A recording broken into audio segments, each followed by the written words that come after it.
पौष मास के कृष्ण पक्ष की सफला एकादशी है और सफला एकादशी का व्रत धारण करने से समस्त प्रकार के कार्यों में सफलता मिलती है। शास्त्रों के अनुसार जो भी मनुष्य इस व्रत को धारण करते हैं उन्हें समस्त प्रकार के दुखों से, रोगों से और किसी भी प्रकार की जो परेशानियां होती हैं उनसे मुक्ति मिल जाती है और भगवान श्री हरि विष्णु की असीम कृपा से समस्त प्रकार की मनोकामनाएं पूर्ण होती हैं, समस्त प्रकार के सुखों की प्राप्ति होती है, सभी कार्यों में उन्हें सफलता मिलती है और मरणोपरांत मोक्ष की प्राप्ति होती है, वैकुंठ लोक की प्राप्ति होती है। तो पौष मास के कृष्ण पक्ष की एकादशी का व्रत धारण करने से जीवन सफल हो जाता है। तो अगर आप एकादशी का व्रत धारण करते हैं अत्यंत ही श्रेष्ठ है, लेकिन अगर आप किसी भी कारणवश एकादशी का व्रत नहीं कर पाते हैं तब भी आज के दिन आपको भगवान श्री विष्णु की पूजा जरूर करनी चाहिए। तामसिक चीजों का त्याग करना चाहिए। तामसिक चीजें मतलब लहसुन, प्याज, मांस, मदिरा, अगर आप इनका नियमित तौर पर सेवन करते हैं तो आज के दिन मत कीजिए। और हाँ, चावल बिल्कुल भी नहीं खाना चाहिए आज के दिन। तो अगर आप व्रत नहीं करते हैं तो चावल का त्याग जरूर कर दीजिए।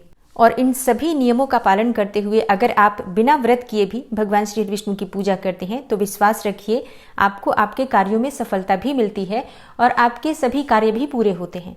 तो आज की वीडियो में आप जानेंगे कि सफला एकादशी साल 2024 में कब है, एकादशी की तिथि कब प्रारंभ हो रही है, कब समाप्त हो रही है, व्रत हमें कब धारण करना है और पारण का यानी कि व्रत खोलने का शुभ मुहूर्त क्या है। आज के दिन किस प्रकार से भगवान श्री विष्णु की पूजा आराधना करनी चाहिए, किन मंत्रों का जप करना चाहिए और कौन सा उपाय करें जिससे कि इस व्रत का संपूर्ण फल हमें प्राप्त हो। और जिस भी कामना से आप व्रत धारण करते हैं या बिना व्रत के भी पूजा आराधना मात्र भी कर रहे हैं तो आपकी वो कामना पूर्ण हो, इसके लिए विशेष क्या करना चाहिए, संपूर्ण जानकारी आपको आज की वीडियो में शेयर करने वाली हूँ। तो बहुत महत्वपूर्ण है आज की वीडियो, पूरा ज़रूर देख लीजिए। अच्छी लगे वीडियो तो लाइक भी ज़रूर कीजिए, क्योंकि आपके लाइक्स, आपके कमेंट्स मेरे लिए बहुत महत्वपूर्ण होते हैं। यही एकमात्र जरिया है जिनसे मुझे पता चलता है कि आपको ये वीडियो अच्छी लगती है और आपके लिए ये वीडियो उपयोगी है। तो अगर वीडियो अच्छी लगे तो लाइक तो ज़रूर ही किया कीजिए। तो सबसे पहले जानते हैं कि सफला एकादशी की तिथि कब प्रारंभ हो रही है, कब समाप्त हो रही है और व्रत हमें कब धारण करना है। तो पंचांग के अनुसार पौष मास की सफला एकादशी की तिथि प्रारंभ हो रही है 25 दिसंबर को रात्रि में 10:29 पर और समाप्त हो रही है 27 दिसंबर को रात्रि में 12:43 पर। या यूँ कहें कि 26 दिसंबर को देर रात्रि 12:43 पर एकादशी की तिथि समाप्त हो रही है। तो एकादशी का व्रत हमेशा सूर्योदय कालीन तिथि में धारण करते हैं और सूर्योदय कालीन एकादशी की तिथि हमें प्राप्त हो रही है 26 दिसंबर 2024 को और 26 दिसंबर को गुरुवार है। तो इस बार सफला एकादशी का व्रत हम धारण करेंगे 26 दिसंबर 2024 गुरुवार को। अब गुरुवार का दिन है, आप सभी जानते हैं कि गुरुवार का दिन भगवान श्री हरि विष्णु को समर्पित होता है और इस दिन एकादशी का व्रत भी है।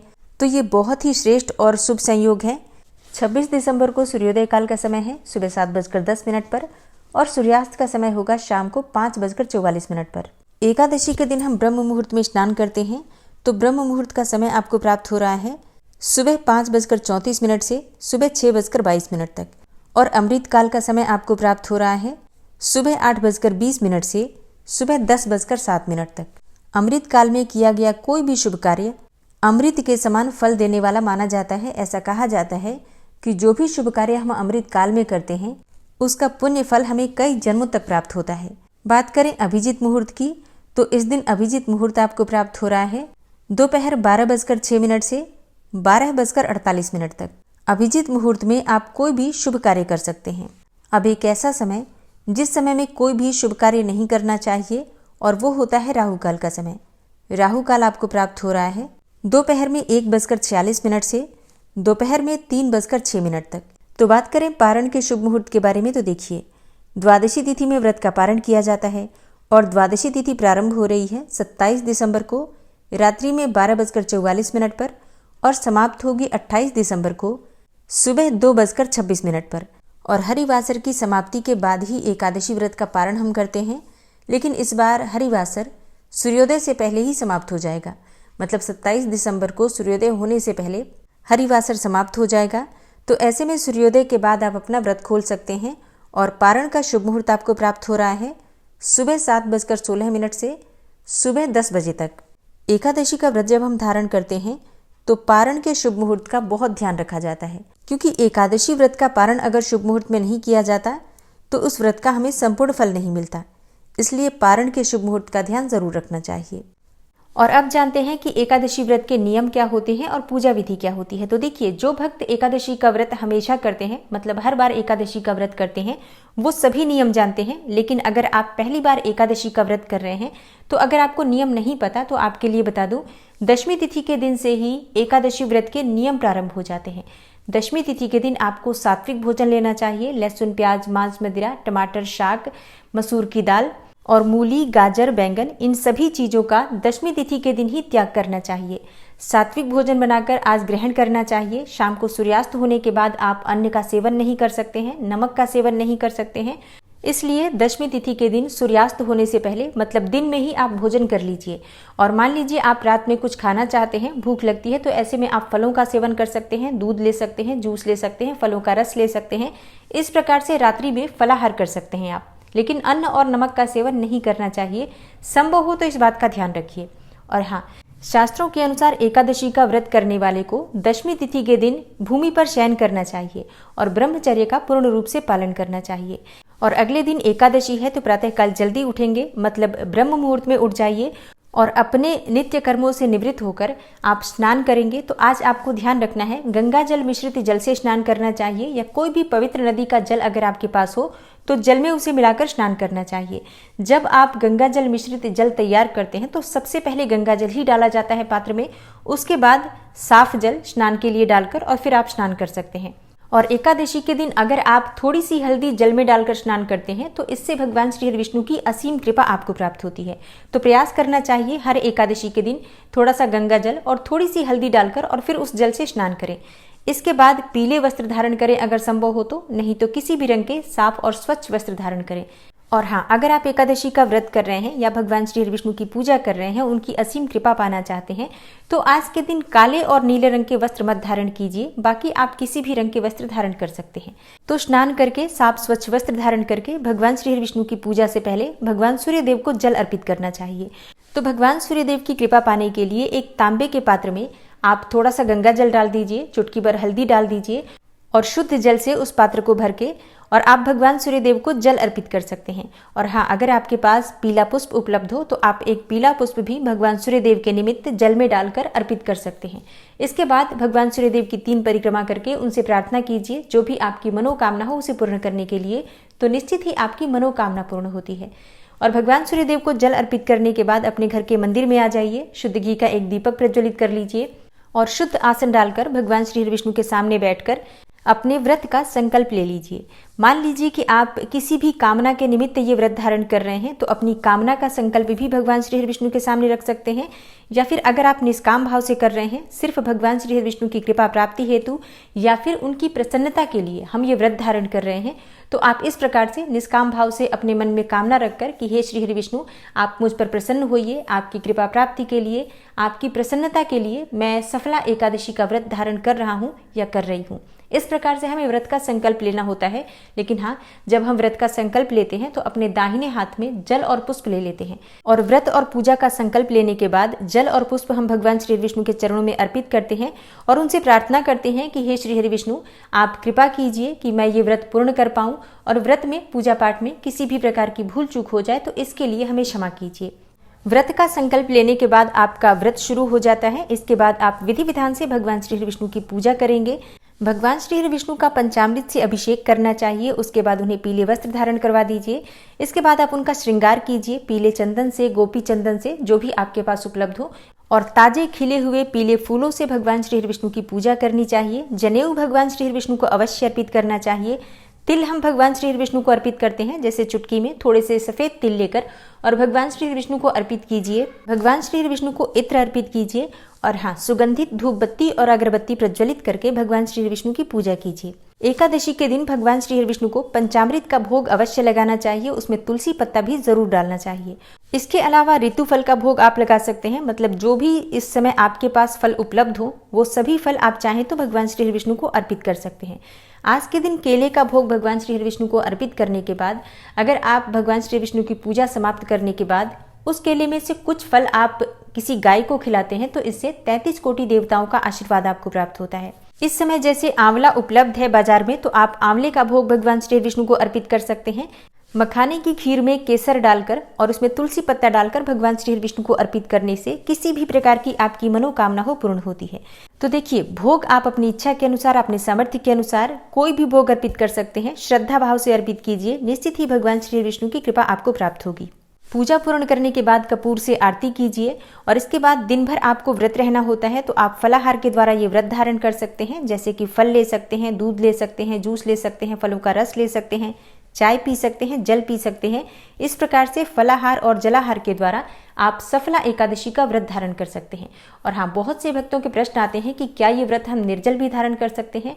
जी हाँ, अगर आप निर्जल व्रत धारण करना चाहते हैं, मतलब आपकी इच्छा है निर्जल व्रत रहने की, तो बिल्कुल धारण कर सकते हैं। लेकिन ऐसा कोई विशेष नियम नहीं है कि इस व्रत को आप निर्जल ही धारण करें, आप फलाहार के द्वारा भी ये व्रत धारण कर सकते हैं। और दिन भर व्रत धारण करने के बाद शाम के समय फिर से भगवान श्री विष्णु की इसी प्रकार से पूजा आराधना की जाती है। एकादशी की रात्रि में जागरण करने का विधान है, तो अगर आप रात्रि जागरण करते हुए भगवान श्री विष्णु के नाम का भजन कीर्तन करते हुए बिताते हैं, तो इससे व्रत का संपूर्ण फल भी आपको प्राप्त होता है और आपके मन की चाहे कोई भी इच्छा हो, भगवान श्री विष्णु की असीम कृपा से वो पूर्ण होती है। तो शाम के समय भगवान श्री विष्णु के सामने एक अखंड दीपक प्रज्वलित कर दीजिए, जो कि पूरी रात्रि जलता रहे, और उसके सामने बैठकर आप भजन कीर्तन कर सकते हैं, कोई भी पाठ कर सकते हैं, चाहे तो भगवत गीता का या गजेंद्र मोक्ष का, विष्णु सहस्त्र नाम का, या कोई भी मंत्र जप कर सकते हैं आप, मतलब जितने समय भी आप जाग सकते हैं। देखिए, जरूरी नहीं है कि आप पूरी रात्रि जागें, जितने समय तक आप अपनी इच्छा से जाग सकते हैं, चाहे तो 11 बजे तक, 12 बजे तक, या इससे ज्यादा या इससे कम, जैसे भी आपसे संभव हो जागकर और भगवान श्री विष्णु के नाम का और मंत्र का स्मरण करना चाहिए। और एकादशी व्रत का पारण अगले दिन किया जाता है, तो प्रातःकाल जल्दी उठ जाइए, स्नान कर लीजिए, भगवान सूर्यदेव को जल अर्पित कर दीजिए। उसके बाद अपने घर के मंदिर में भगवान श्री विष्णु की विधि विधान से पूजा कर लीजिए और इसके बाद शुद्ध सात्विक भोजन बनाकर सबसे पहले भगवान श्री विष्णु को भोग अर्पित कीजिए।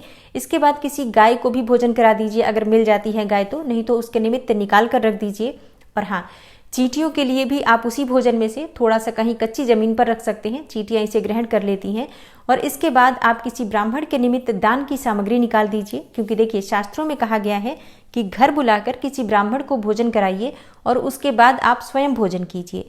तो अगर ऐसा संभव नहीं हो पाता है तो हम किसी ब्राह्मण के निमित्त कच्ची भोजन की दान सामग्री निकाल देते हैं दक्षिणा के साथ, मतलब कुछ पैसे भी उस पर रख देते हैं और इसके बाद आप स्वयं शुभ मुहूर्त में अपना पारण कर सकते हैं।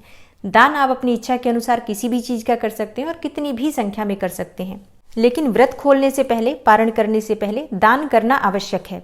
पारण करते समय कुछ बातों का ध्यान रखना चाहिए। पारण में हमें मसूर की दाल, शाक, टमाटर और बैंगन, गाजर, मूली, इन चीज़ों का सेवन नहीं करना चाहिए। बिल्कुल शुद्ध और सात्विक भोजन बनाकर और ग्रहण करना चाहिए।